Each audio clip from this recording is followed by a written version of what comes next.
अब इसके साथ ही नाज़रीन आपको बताएं कि हुकूमत पंजाब और डिप्टी कमिश्नर कसूर फयाज अहमद माहौल की हदायत पर असिस्टेंट कमिश्नर चुनिया खुरम हमीद का assistant director land record Sofia सर्विस चिश्ती के हमरा अराजी रिकॉर्ड सेंटर तहसीलदार ऑफिस और रजिस्ट्री ब्रांच ऑफिस का अचानक दौरा किया। इसी हवाले से मजीद अहवाल बता रहे हैं हमारे नुमाइंदे इरफान अशरफ आगाह कीजिएगा। जी बिल्कुल, हुकूमत पंजाब और डिप्टी कमिश्नर कसूर फयाज अहमद माहौल की हदायत पर असिस्टेंट कमिश्नर चुनिया खुरम हमीद का assistant director land record Sofia Sarwar Chishti के हमरा अराजी रिकॉर्ड सेंटर तहसीलदार ऑफिस और रजिस्ट्री ब्रांच ऑफिस का अचानक दौरा।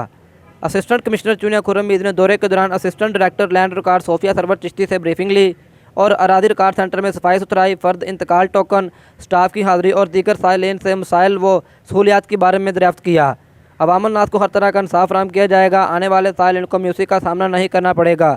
अवामुल नास के तमाम मसाइल हल करना हमारी अवलीन तरजीह है। इन ख्यालात का इज़हार assistant director land record Sofia Sarwar Chishti ने असिस्टेंट कमिश्नर चुनिया से बातचीत करते हुए किया।